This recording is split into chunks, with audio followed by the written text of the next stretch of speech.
Hey everyone, welcome back. What twist do you think awaits Aline in today's story? Let me know in the comments. She was never meant to be seen. Not in that world. Not by people like Bianca Vasque.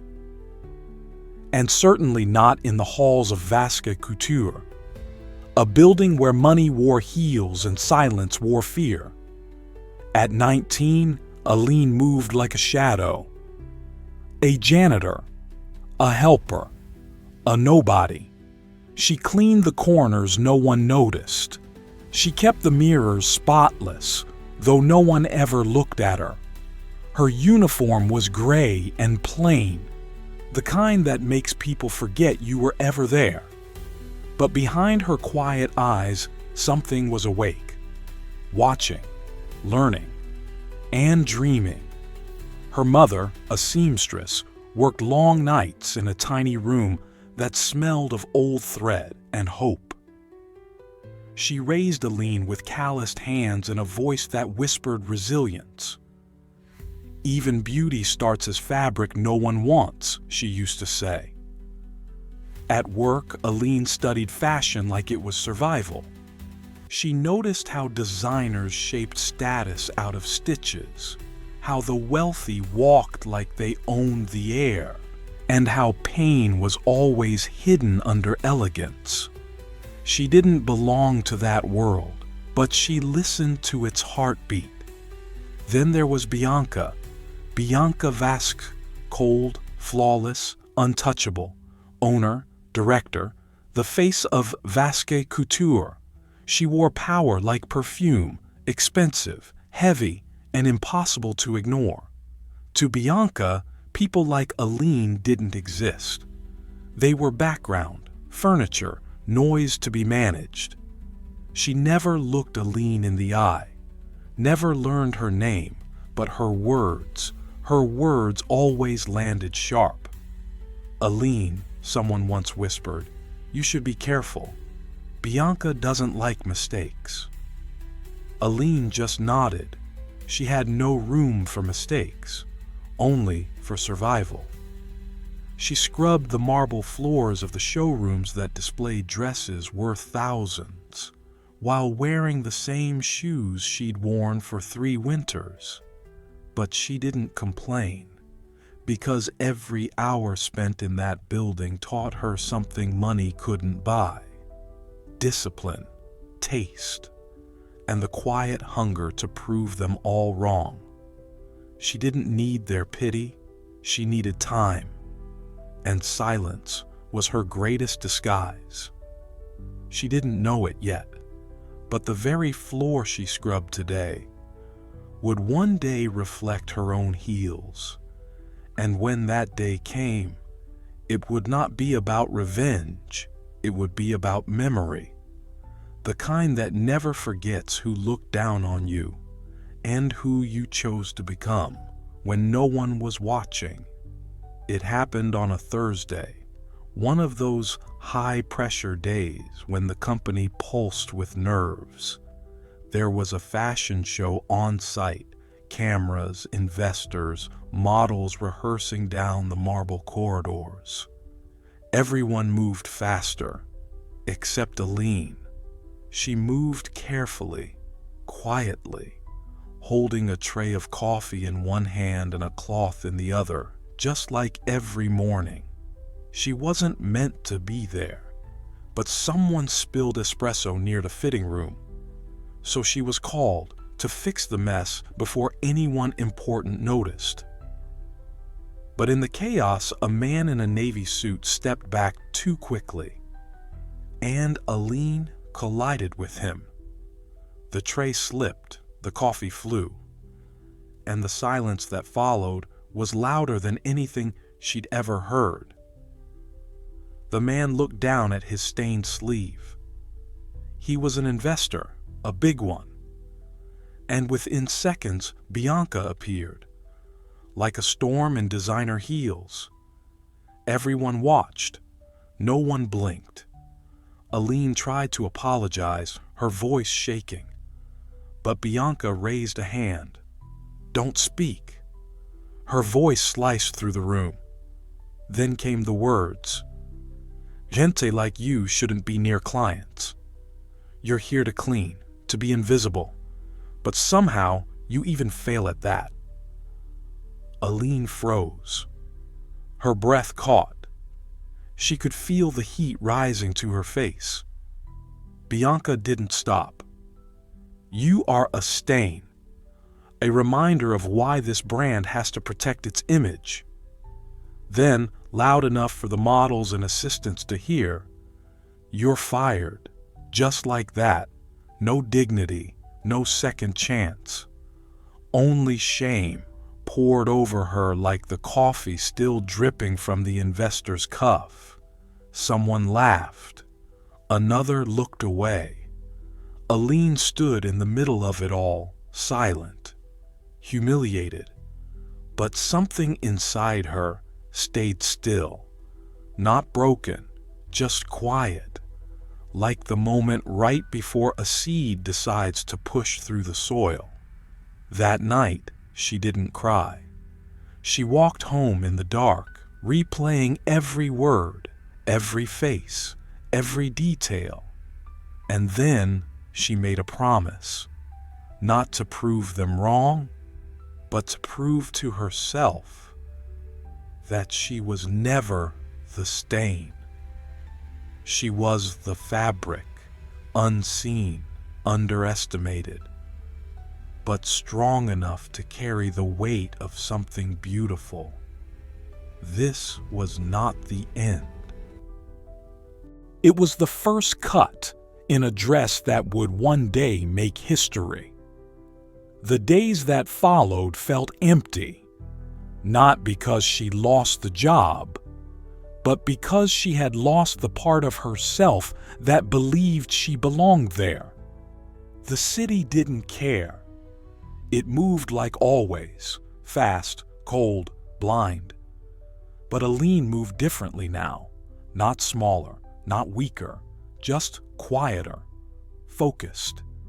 She spent her mornings helping her mother sew buttons into old coats, her afternoons studying free online courses, fashion history, sustainable textiles, basic design, and her nights sketching.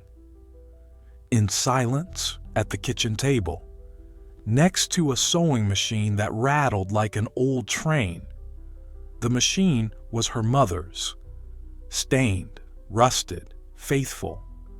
Together, they made simple clothes. Nothing glamorous, nothing fancy, but real, honest. Aline sold her first piece through a friend. Then another. Word spread slowly, like roots under soil. She never rushed. She didn't post filters, didn't fake success. She worked, and she learned. Every fabric had a story. Every customer had a need. And Aline listened, because she knew how it felt to be unseen. Years passed this way, without applause, without spotlights, just purpose and discipline. She called her small brand Raiz Urbana, urban root, because she believed beauty started underground, quiet, humble, until it rose. And then, one day, it did. A local magazine wrote a piece about her designs.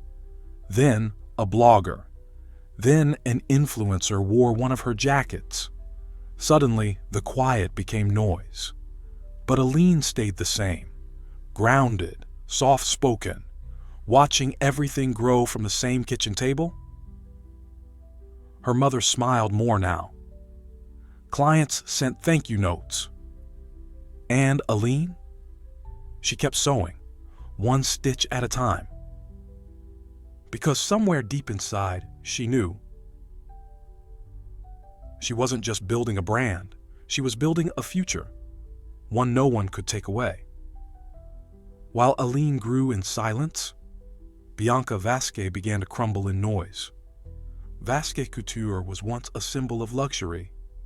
Models, red carpets, champagne at every launch. But beneath the silk and spotlights, there was rot. Rumors began with whispers, late payments to suppliers, unpaid interns, a lawsuit buried but not deep enough. Then came the exposés. An investigative journalist released photos, emails, contracts, proof that Bianca had silenced former employees with threats and hush money. The fashion world, once eager to kiss her ring, now turned its back. Investors pulled out overnight. Buyers canceled orders. And the press, oh, the press, smelled blood. Bianca denied everything, held press conferences with forced smiles, wore sunglasses indoors to hide tired eyes. But behind the curtains, she was unraveling. Alone in her penthouse, she stared at her reflection and saw cracks. She blamed the world, the economy, the media, the betrayal of lesser people, but never herself. One morning, the locks to the Vasque Couture headquarters were changed. Security escorted her out, the same way she once had others removed. She screamed, demanded cameras, lawyers, but no one came. Bianca Vasquez, the queen of fashion, was now a headline, and not the kind she liked. Her name, once printed on magazine covers, now trended under words like fraud, abuse, and karma. And somewhere, far from the chaos, Aline heard the news. She didn't smile. She didn't cheer. She just kept sewing. Because real power doesn't scream. It endures. Years passed. Seasons changed. But Aline never stopped moving. By day, she stitched fabric in her small room. By night, she packaged orders with her mother.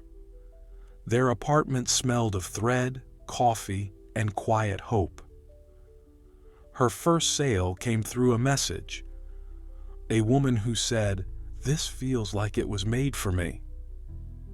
That message changed everything. Aline started a small brand.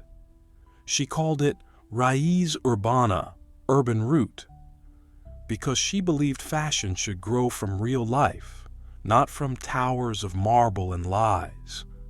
She didn't chase fame, she chased purpose. Clothes made for people who needed dignity, not status.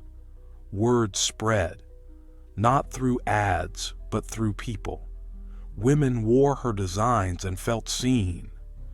Men praised her cuts for their honesty and comfort. She was invited to a local fair, then to a regional expo, and then, one day, a call from Paris. She flew with her mother in borrowed coats, carrying her samples in a second-hand suitcase. On stage, surrounded by giants of the fashion world, Aline stood small but unshaken. When the spotlight hit her, she didn't talk about herself. She talked about the women who never had a voice in fashion. She ended her speech with one sentence: "Real beauty starts where respect begins." That night, her inbox flooded. Partnerships, interviews, investors. But Aline chose carefully. She remembered what happened when people climbed too fast. She opened her own office in the city, hired women like her mother, people who were never seen in polished boardrooms. And on the wall behind her desk, she hung a single photo, her and her mother smiling, holding the first dress they ever sold. From the outside, she was now a CEO, but inside, she remained the same girl who once cleaned marble floors, with dreams in her pocket and dignity in her hands. Bianca Vasquez disappeared from the headlines, but not before losing everything. Her company crumbled under lawsuits, tax fraud, employee abuse. Luxury turned into scandal. Designers left. Investors pulled out. Stores closed one by one. Her name, once whispered with envy, now appeared in bold on courtroom screens. No more champagne galas. No more red carpets or Paris balconies. She sold her car, then her apartment, and finally her silence. In interviews, she blamed others. The market collapsed. People misunderstood me. But the truth had a way of catching up. One morning, dressed in a plain gray coat, Bianca walked into an office building she didn't recognize. Desperation clung to her like perfume. She carried a worn folder of resumes and a hope she didn't believe in anymore. The front desk woman looked at her with curiosity. Something familiar? Something ironic? Bianca didn't notice. She was too focused on pretending she still mattered. "I'm here for the administrative position," she said. Trying to keep her voice from cracking, the receptionist nodded, checked her screen, and paused for just a moment too long. "Please wait. The director will see you shortly." Bianca smoothed her coat, sat on a leather bench she couldn't afford anymore.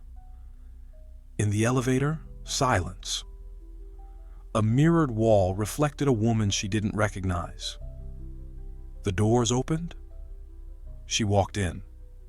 And there, behind a clean white desk, with sunlight falling across her shoulder, sat a woman in tailored earth tones.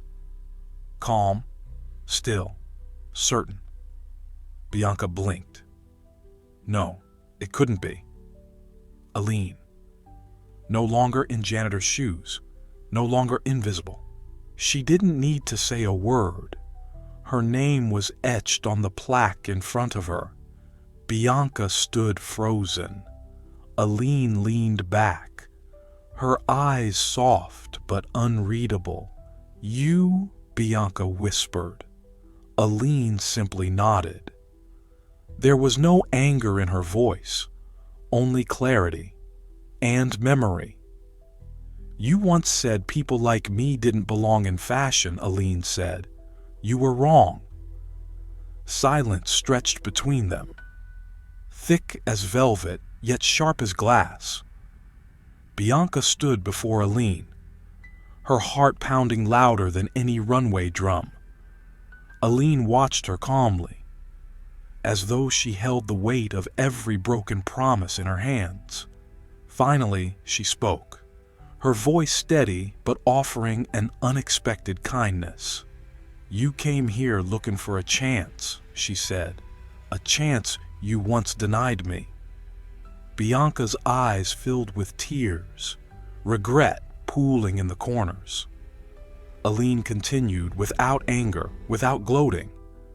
"This company was never about marble floors or empty words. It was about people." She paused, letting the word land. "People who deserve respect." Bianca swallowed hard. She nodded, voice trembling. I'm sorry," she said, "for everything." Aline rose from her chair, crossed the room in 3 calm steps, extended her hand, not as a weapon, but as a bridge. "I forgive you," she said softly, "because no one is beyond redemption." Aline held her gaze, then offered the truth that cut deeper than any insult.